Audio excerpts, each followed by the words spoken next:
That may be true if you're writing off a loan. Sabi nga hindi nyo nire-write off. Ngayon nire-write off mo na. Kanina ayaw mong i-write off eh. Isang magandang araw po mga ka-DDS. Welcome to DDS Forever Channel.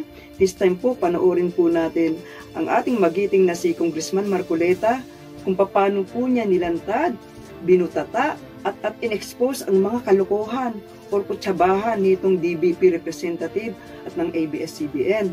Pero bago po yan, please pakipindot na lang po ang subscribe button kung hindi pa po kayo nag-subscribe at pakipindot na rin po ang notification bell upang maging updated po kayo sa aking mga latest video.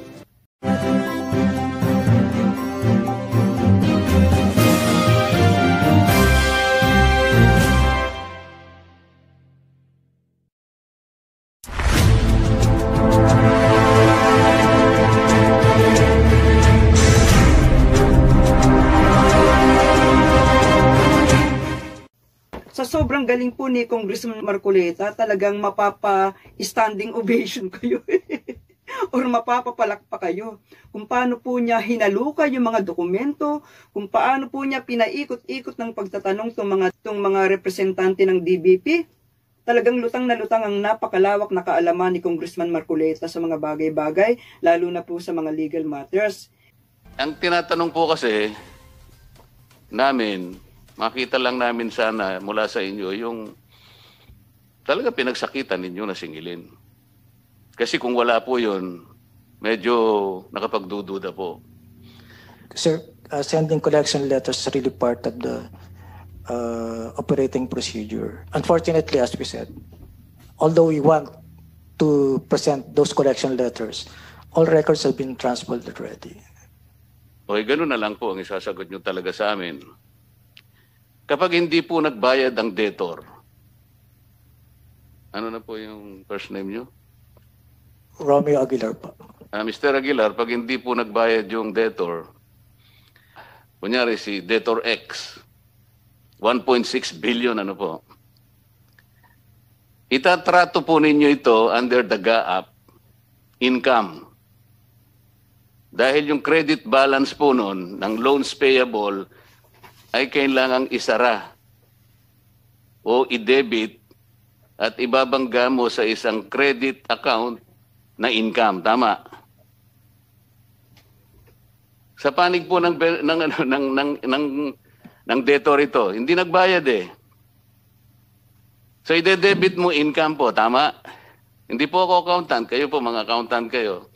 Dapat mabilis ang sagot. Oo.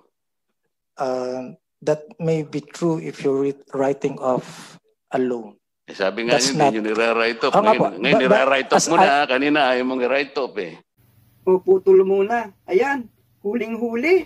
Ang galing ni Congressman Marcoleta.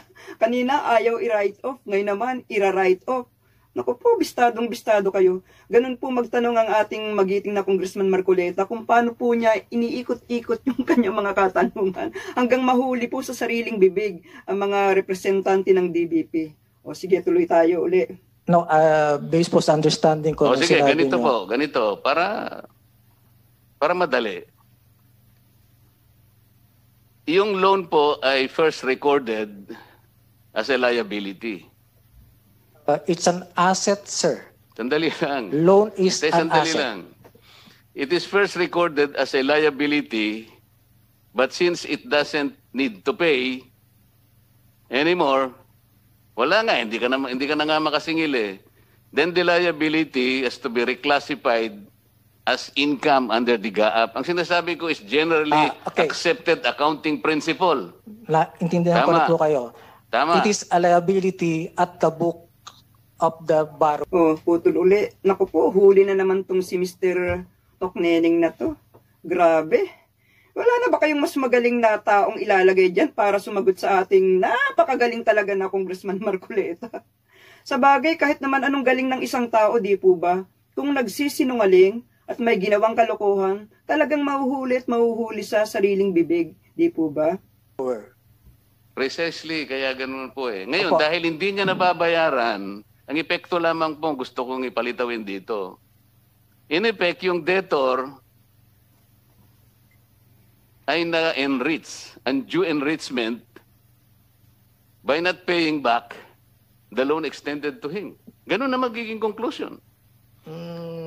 I doubt, sir. Sorry. You doubt it? Yeah, because it will be against the accounting rules.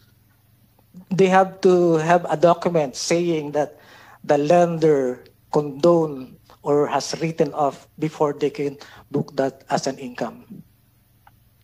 Pero hindi ikaw ang magja-justify noon. Hindi ikaw ang nangutang. DBP ka. Oh, Pupuntahan it's, kita mamaya. Okay, so it's a decision of the borrower to write it off in its own books and recognize that as an income. Wala pong kinalaman ng bangko doon. O kaya nga, ito ngayon, may kinalaman ka na rito. Dahil hindi mo makolekta ang utang, ililipat mo yung credit balance ng loans receivable sa debit account na ang tawag mo ay loss. Kapag nalugi, di ba, maapektuhan ang buhay ng DBP. Kaya nga nagkaroon ng SBP, yun ang pangsaklolo sa buhay mo. Ngayon, imbes na i-write off o i-debit na account, Putulin po muna natin dyan, ha. Kasi meron akong nabasa sa isang nag-comment sa aking vlog. Ang sabi niya, hindi ko na isulat. Yung pangalan niya si Mr. William Peñalver, ang pangalan niya. Nagustuhan ko yung kanyang comment eh. Kasi it affects us. Nakaka-relate po tayo rito kasi mahihirap lang po tayo. Mga ordinaryong tao lang po tayo.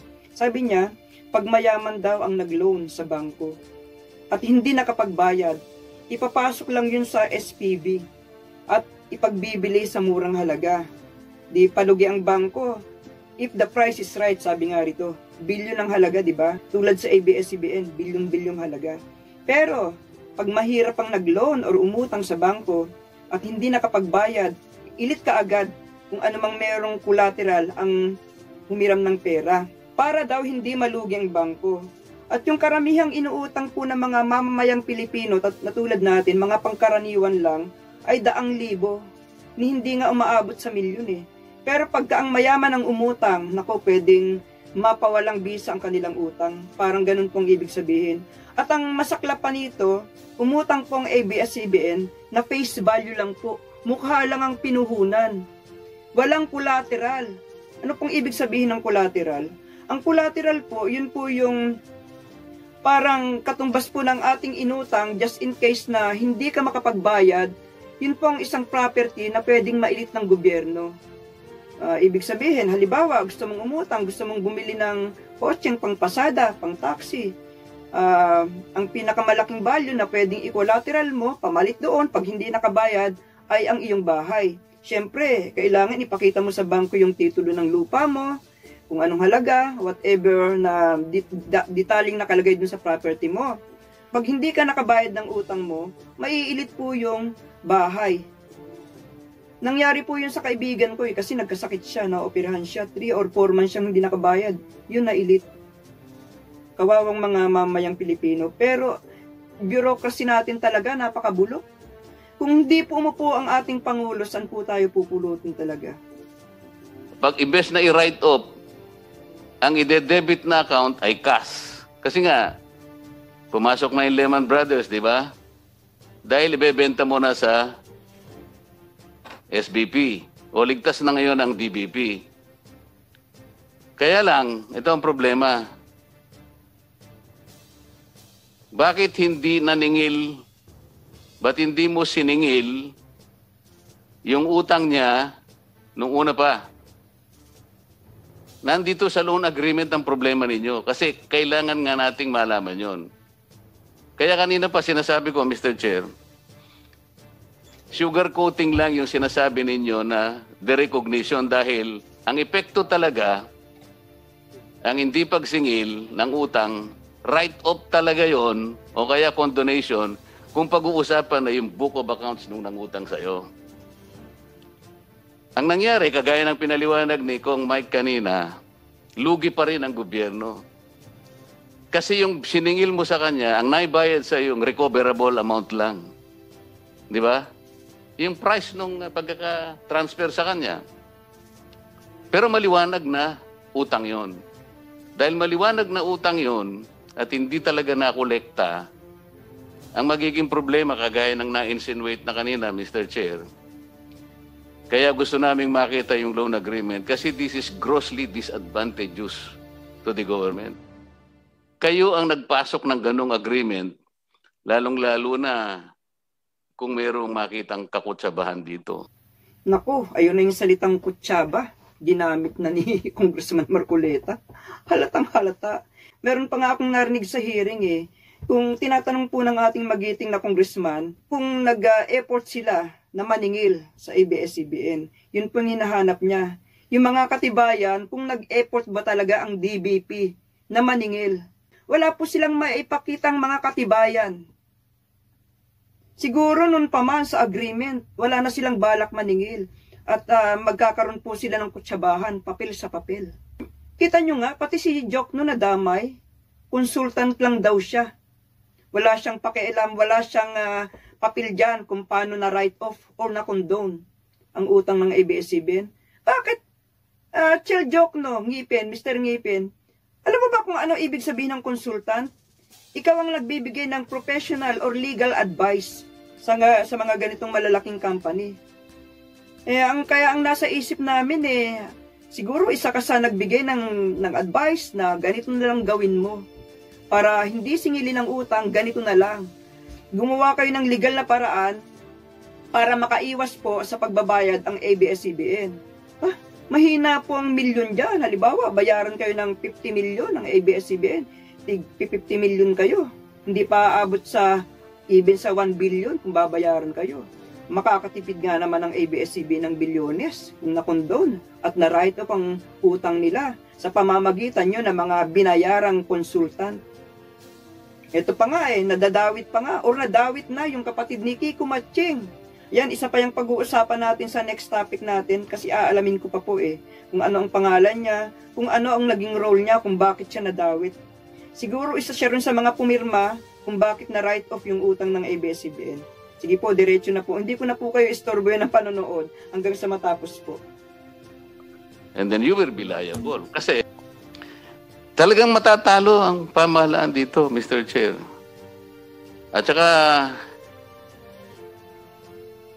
wag na nating sabihin na wala kayong representasyon dun sa... Deputy Speaker Marcoleta, can I just interject? When you Yes, speak sir. of kutsabahan, sige. kasi ngayon talagang kailangan yung safeguard is we should avoid fraud, of course collusion. But I see that those debtors are passive participants in this financial transaction. Ang sinasabi mo bang kutsabahan doon sa DBP, between DBP and the winning investor? Or kasama yung debtor? Ang sinasabi ko, this is not a conclusion yet, no? Inconclusive to, kaya ang gusto nating makita yung loan agreement Kagaya ng napapalitaw na kanina, maliwanag naman na meron JSS pala. Mukha lang sapagkat dahil sa kisig ng mukha, talaga na may pera 'yon. Si Mike, palagay ko, walang masyadong pera ito. Hindi naman napapakita sa mukha. Baka ikaw, Congressman Pido.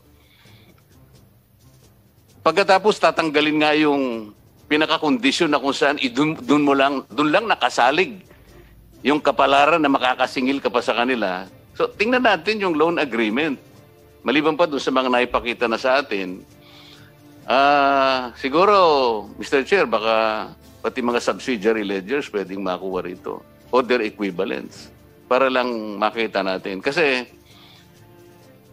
bakit sa kabila ng napakaraming panahon, sa ngayon sinasabi nila, kinukonclude lang, Mr. Chair, na meron naman po siguro, that is an assumption, naningil naman po siguro, palagay ko naman katakot-takot na kahon-kahon na mga demand letters o iba pang mga klaseng instrument ang ginamit para lang ma-recover. Hindi po parang lumilitaw, hinayaan lang hanggang pumasok yung SPB para lang Eh naman pong SPB kaya ang pumasok para lang maisalba ang banking system, Mr. Chair. Yung mga IPs parang mga junk shop ito na sila yung sumagot eh.